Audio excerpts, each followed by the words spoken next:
Bada, mag-deliver na tong parcel.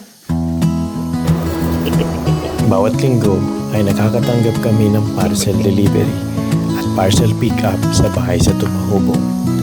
Pero hindi parcel na mula sa Shopee o sa TikTok. Ito si Mami Flor at ito ang kanyang kwento sa Kalakbay series na pinamagatang Parcel Door to Door ni Mami Flor. Before, ako na nilisulod na ako. Oo. Bada. Yes. Bada ni Father Louie.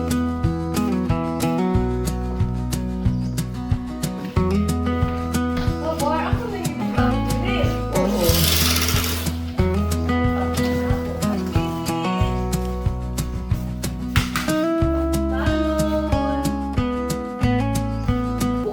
Nag-invite siya ako para magkuhan dire. Anak na siya dire.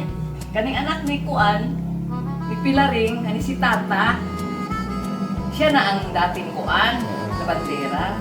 Tapos, naburos man siya. Iyang tira to, 6 months lang siguro. Niya maglisod na daw siya glaba. Nakabar, giana ko niya. Siya, Mi, gusto ka maglaba? Ingon ako, asa man ta siya dito sa simbahan. Nakuhuta, ingon ako, kay yawat na lang na. Naku, kay wala mong ko'y trabaho, ingon ako, yawat na lang na. Kada bulan na ako yung pabuton. Na dito nagsugod, tre. Dito nagkuhan ako dahil, nag-start na dahil ko. 19, basta kay anak ko siya. Mag 2 years pa ko karoon ko, 25. Sa isang linggo, mga ilang beses din naman siya bumabalik-balik sa amin para kunin ang mga labada ng mga parit mga brother na ka-assign dito. Gayon din, pagkatapos niya itong labhan doon sa kanilang bahay, ay babalik niya na planchado na ang mga ito.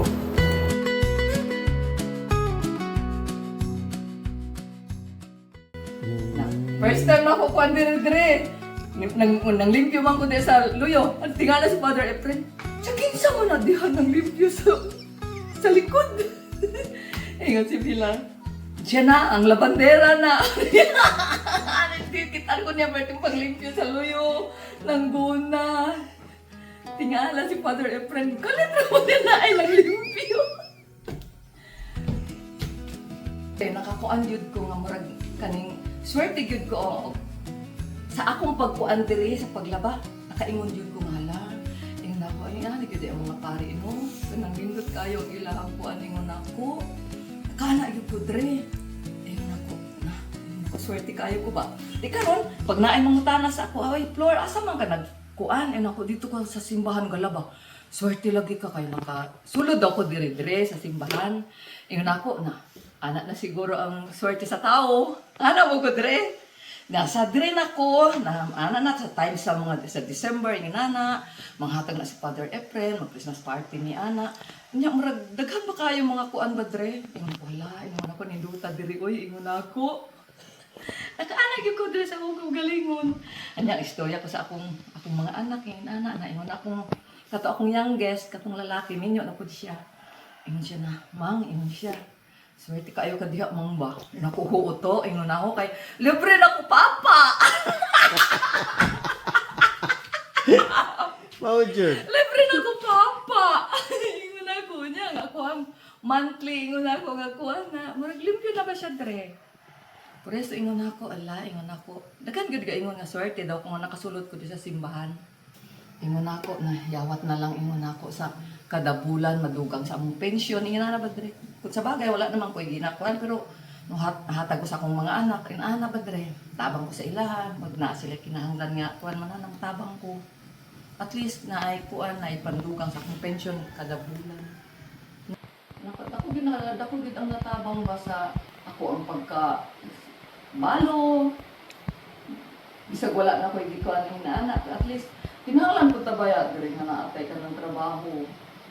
Pero pasalamat din ko nga kanang ako na ko ani tata ba napili niya nga pasulod diri dagan man swerte daw ko na swerte lang. Ilongga ang inay ni Mami Flor at ang kanyang papa naman ay Cebuano mula sa Negros Occidental. Doon siya pinanganak at sa Jensa na grade 1 to grade 4 At pagkatapos ay sa Negros na siya nagdalaga at nag-college. Nag-working student din siya sa Manila hanggang sa siya ay nakatagpo ng kanyang kabiyak. Pagkakuan ato, nag-college ko, nagkuan ko Manila. Kaning murag nagtrabaho ba? Nag-working student ko dito. Nya nakita mi ana akong bana. Alam mo, year 1980, 79. 1979 yan ako. Pag 1980, nanganak na ko sa akong kuan, eldest. 1980. Tapos, pag 1990 po, nanganak na po ko sa ako ang kanan akong youngest, kanang lalaki. Di ba naman akong anak, babae ang kuan ang panganay, tapos lalaki ang manghud. Pero kuan sa Andre, katong nagtrabaho pag gyud ko anak, daghan kayo ko mga kuan Andre. Trabaho ko sa Darby, tapos kaninang Tarbitsi, basta karon nag-board of director ko inana pero walay allowance. Hangtod nga nakasulod ko diri kuan labada sa mga pare. Pasalamat ra pud ko kay nakasulod ko diri. Dako gyud akong pasalamat diri. Kay dako gyud ang natabang sa ako ba diri. Murag na kuan ba sa akong mga apo makahatag ko sa ilaha, sa akong mga anak makahatag ko sa siyempre kaya ang kato akong pensyon, siyempre madungagan naman ko siya monthly no. Na pwede na akong makahatag sa ilaha na wala pa ko kaayo yung gasto nga kada-adlaw ko magpalit ka ng sudan kay libre na ko dire. Libre na po ko kaon na di ba dire no, dako kayo ang tabang sa simbahan sa kuwa. Pasayahin si Mami Flor. At ang lahat ng mga tao na nandun sa kumbento, pati ang mga sakristan, ay hangang-hanga din sa kanya. Pati ang aso.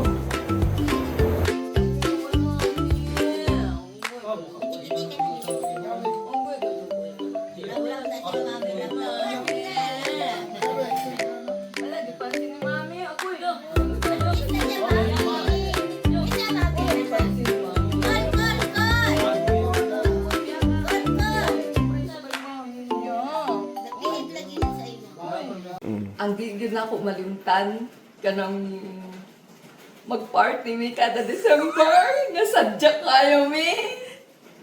Unya manghatag og kanang mga kuan, kanang mga groceries, hingan ana, party, kanta-kanta. Nya mag-request na si Father Efren pakantahon ko, ginana ba. Murag kanang since nga kanang naa ako diri. Murag sige na lang, enjoy. Ana na dre, enjoy unya sa time na kuan para sa karon nanghatag sila mga kanang inana sa mga tao. Nga wala na ako na kuan sa lain. Wala na ako nakuha na sa lain nga pagtrabaho na ako. Diri lang ba na ako, murag diri lang ko na ako nakakuan ba diri nga inaana ba? Murag ka nang nindot bagid kaayo ang pag Gaan. Gaan kaayo ang puresin mo na ko. Salamat ko sa Ginoo nga kuan baltre ka. Muslim ang asawa ni Mami Flor. Kung kaya't siya rin ay nagbalik Islam at naging Muslim na rin, na minana na rin ang kanyang mga anak. Since nga namin niyo ko. Muslim ang Ako bana? Oo. Muslim din. Tapos, sa namatay po siya po, wala ka sa kuan na ba kayo, siyempre, ang akong gikuyugan, ako lang may bana. Kaso, kaya akong mga anak, murag na sila sa Islam, na murag maglisod po ka ng balik sa Katoliko, kaya ako mang gud ilang gikuyugan. Pero ingon ko, magulat na lang ko sa pagbuot sa Ginoo dre. Ana na lang gid ako kuan. Kung moingon siya nga kada mangita gid siya kanang kuan gyud ba dalan. Siya mangitag dalan nga kana balik ko na. Uy, dito na nimo.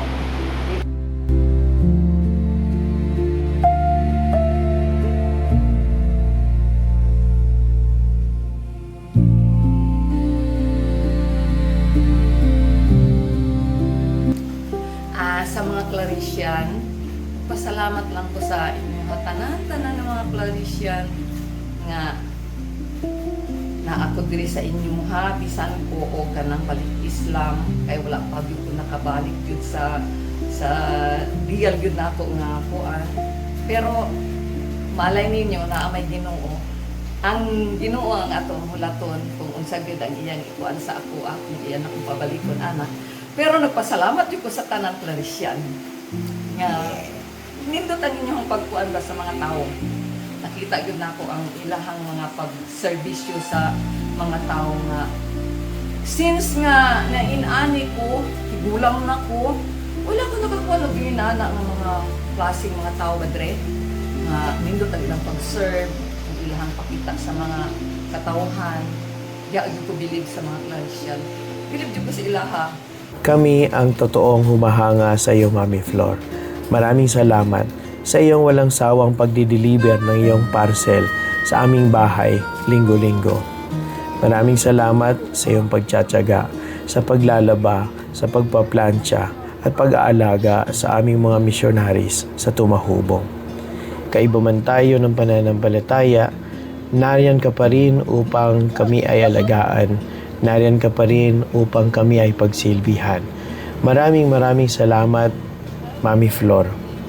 Ikaw ang aming kalakbay dito sa Tumahubong. Salamat sa pag-deliver ng parcel door to door, Mami Flor.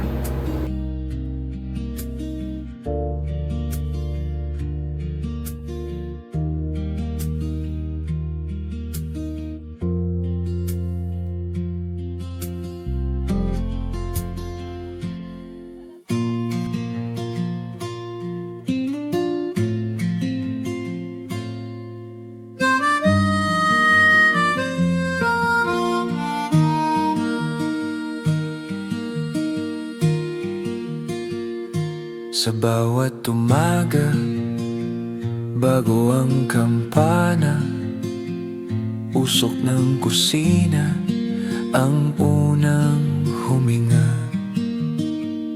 Winalis ang alikabok sa lumang simbahang bato. Hinanda ang lahat para sa misyon ninyo.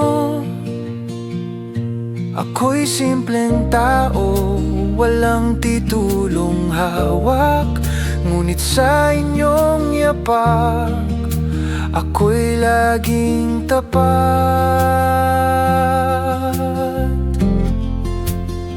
Ako'y inyong kalakbay sa daang baku-bako, kasama sa hirap, kasama sa pangako. Hindi man ako ang nasa liwanag ng altar, dala ko ang ilaw sa dilim na lugar. Sa anino ng misyon, ako ay kaakapay habang buhay na tapat. Inyong kalakbay. Kahit sa ulan o init ng araw, ang sasakyan ay handa sa malayong lakbay. Sa bundok at patag, kami ay kasama, dala ang salita saan man pumunta. Ang mga halaman ay aking binabantayan, hindi lang trabaho kundi tunay na pagmamahal. Sa bawat hakbang, kami laging kalakbay. Kahit ang takot dama sa dibdib, kasama sa misyon, tapat na kapatid, wala akong reklamo. Kahit napagod maglingkod sa Diyos, ang tanging lugod mula sa payapang lugar hanggang sa lugar na may labanan. Ikaw at ako, magkasama sa daan. Ako'y inyong kalakbay sa daang baku-bako, kasama sa hirap, kasama sa pangako. Hindi man ako ang nasa liwanag ng altar, dala ko ang ilaw sa dilim na lugar. Sa anino ng misyon, ako ay kaagapay habang buhay na tapat. Inyong kalakbay, hindi na uuna, hindi na huhuli, kasabay sa dasal hanggang sa huli.